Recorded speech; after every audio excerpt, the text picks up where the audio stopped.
nih di kalangan anak muda dok, terkait vaping itu kandungan yang berbahaya di dalam vaping itu seperti apa sih dok kalau boleh tahu dok? Jadi gini, kalau itu kan sekarang banyak sekali, dulu orang pada pakai itu yang banyak disalahgunakan ya. Dulu ada waktu itu zaman itu adalah katanya rokok zombie, makanya juga modelnya kayak menggunakan vape gitu ya. Sekarang juga ini kayak misalnya ada mirip kayak penggunaan seperti kalau versi murah itu kayak inhalasi ibon misalnya kan. Terus ini ada yang versi lebih kerennya gitu ya. Terus habis itu ada juga yang kayak gas ketawa helium segala. Nah, sebenarnya itu kan bahan-bahan itu yang terkandung dalamnya itu emang kan tidak boleh digunakan secara sembarangan, karena kalau digunakan disalahgunakan secara sembarangan itu ada efek jangka pendeknya, ada jangka panjangnya. Efek jangka pendeknya otomatis kan itu seperti fly, seperti halusinasi ya, terus keadaannya lebih rileks, terus kemudian refleksnya semua menurun, terus pikirannya jadi lebih tenang, terus habis itu mereka berasanya lebih keren, lebih nyaman gitu. Nah, padahal bukan seperti itu, karena kalau disalahgunakan itu akan berbahaya. Kenapa? Karena selain jangka pendek, jangka panjangnya juga masalah, karena bisa mengganggu misalnya fungsi otak, penurunan fungsi otak. Kemudian kadang-kadang ada efek sugesti atau ketergantungan juga bisa. Kemudian fungsi hatinya, kerusakan pada fungsi hati, terus gangguan pada saluran pernafasan. Nah, jangan kaget kalau tiba-tiba penggunaan hal seperti itu atau alat-alat zat-zat seperti itu bisa tiba-tiba mengalami henti nafas atau mengalami kematian. Kenapa? Karena asfiksia, karena gangguan pada pernafasan, kemudian kekurangan oksigen. Itu bisa penyebabnya dari zat-zat tersebut kalau digunakan secara sembarangan. Oke, kalau maksudnya semua obat atau semua zat itu pasti ada kadar-kadarnya kan? Sebenarnya tergantung tujuannya apa dulu nih. Kalau jelas-jelas kayak misalnya yang orang dulu zaman dulu semua pakai di jalan-jalanan, orang pada pakai, anak sekolah pada pakai itu yang lain ibon segala. Itu kan jelas-jelas penggunaannya bukan buat hal tersebut seperti itu. Memang itu tujuannya buat lem gitu loh. Tapi mereka ambil dari efek sampingnya, jadi dipakai untuk mabok lah, untuk dipakai untuk biar ada timbul halusinasi kayak fly segala macam, atau sok keren, sok jagoan lah, sok gaul segala macam. Nah, itu bukan masalah keadaan ya, emang itu tidak boleh dipakai untuk hal tersebut, sedangkan malah dipakai disalahgunakan untuk hal-hal demikian. Otomatis efek sampingnya akan bahaya dan akan jangka panjang pun, nggak usah jangka panjang, jangka pendek pun akan berbahaya. Dok, jika seseorang memiliki penyakit bawaan, dia mengalami beberapa penyakit kronis lah, terus ada zat itu masuk ke dalam tubuh dia, apakah berdampak lebih parah untuk si tergantung penyakitnya apa, karena semua zat itu biasanya ada namanya interaksi kerja obat. Nah, kalau interaksi kerja obat itu bisa interaksinya saling melemahkan atau saling menguatkan, atau efek sampingnya itu dia kontraindikasi, bentrok gitu. Nah, tergantung dari penyakitnya apa, kemudian obat yang diminum untuk mengobati penyakit itu apa, kemudian apakah dia ada interaksi dengan zat yang dipakai.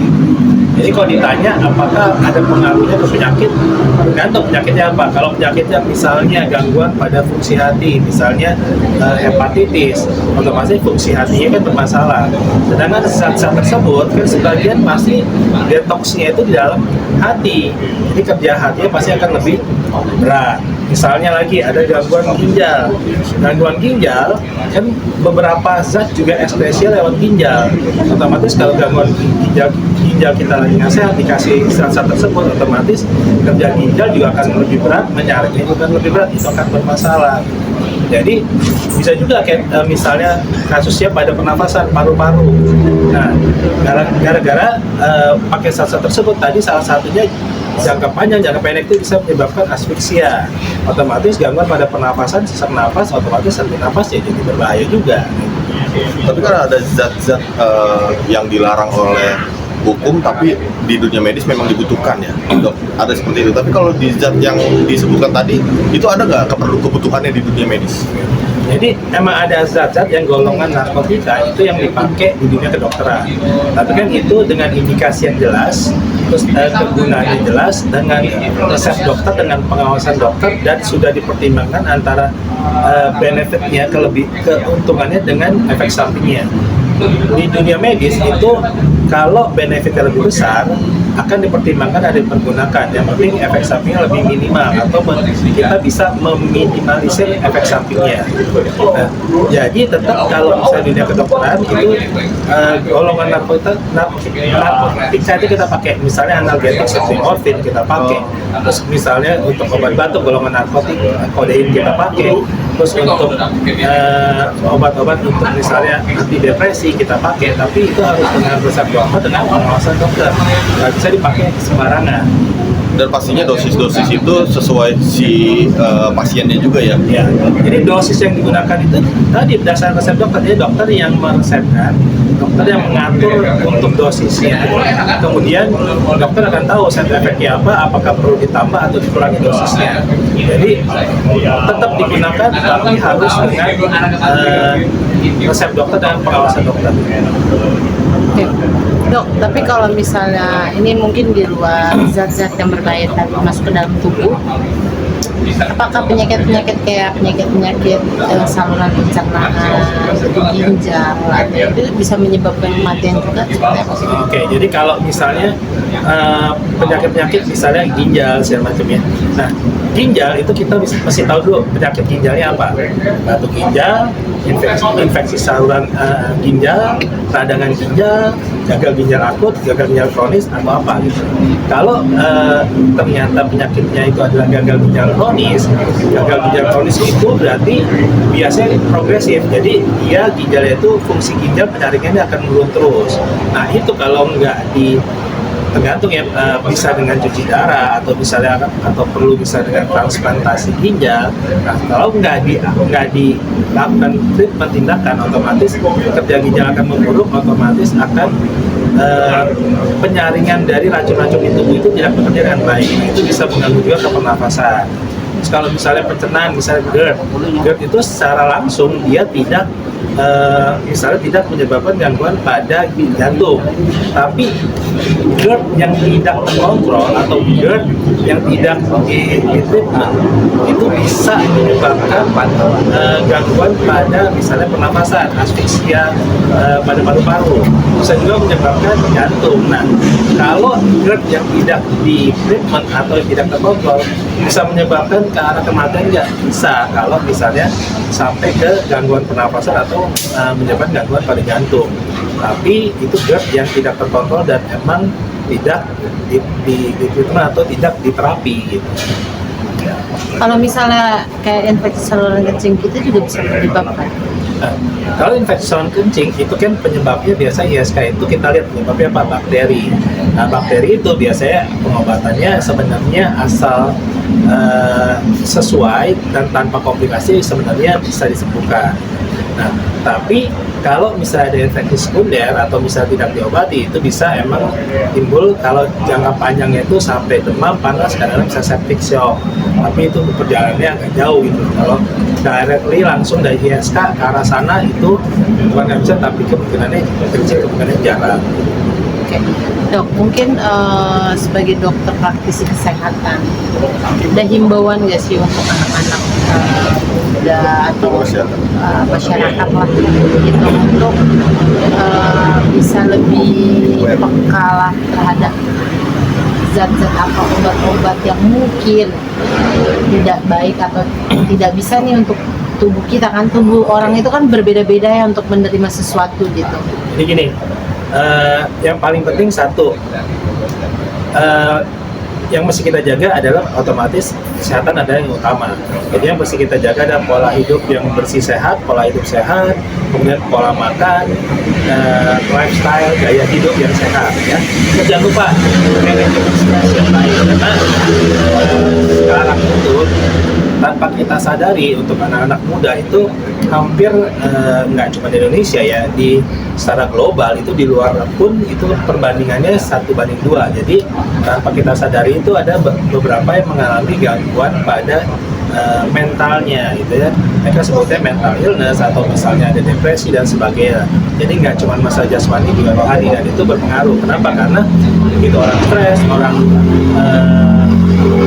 ada depresi atau ada gangguan pada psikologisnya, nggak sedikit orang yang larinya akan mereka pelampiasannya ke zat-zat yang tidak baik, penggunaan obat-obat, penyalahgunaan obat-obat yang tidak baik.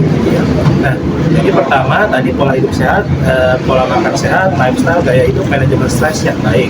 Nah, terus kemudian jangan lupa, jangan sembarang kalau sakit menggunakan obat-obatan, karena nggak semua obat itu cocok terhadap orang tersebut. Jadi kalau emang dia sakit-sakit ringan, bolehlah kalau misalnya minum paracetamol sebagainya, dan sekarang kan bisa konsultasi online gitu ya. Tapi kalau misalnya emang dalam 2-3 hari tidak membaik, itu segera konsultasikan ke dokter yang mempunyai. Dokter akan memeriksa dan memutuskan obat apa yang akan dipakai. Terus kalau memakai obat, jangan sembarang pakai obat. Obat makin banyak makin bagus, enggak, karena setiap obat itu ada interaksinya. Bisa dia saling melemahkan kerja obatnya, bisa malah jadi lebih kuat kerja obatnya, itu bahaya juga.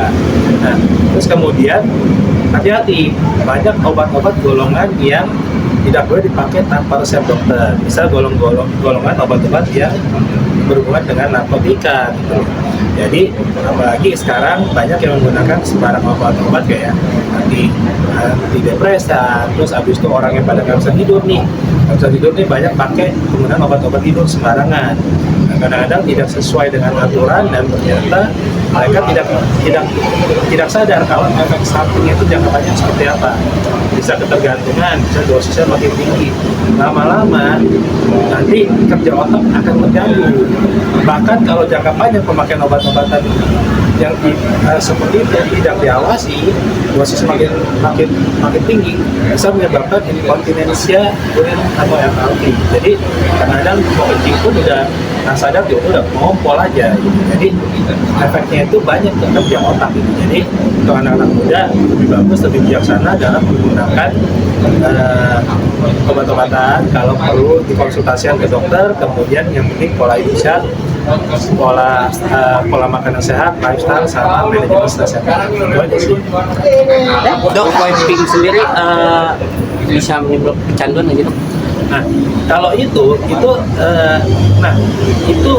bisa menyebabkan kecanduan apa kan? Karena yang ditimbulkan itu kan seperti halusinasi, kemudian rasa senang, happy ya, terus kayak fly segala macam dan lebih nyaman. Nah, kalau orang-orang yang demen keadaan seperti itu, dia akan terus-terusan merasa enak, merasa nyaman, terus-terusan akan kayaknya keadaan kayak gini enak nih, dia akan terus seperti itu.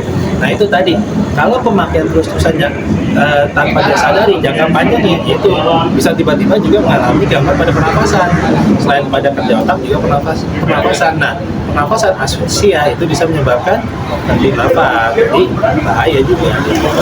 Dok, wiping sendiri menurutnya banyak juga di negara lain tidak memperbolehkan, dok. Jadi tanggapan dokter seperti apa, dok?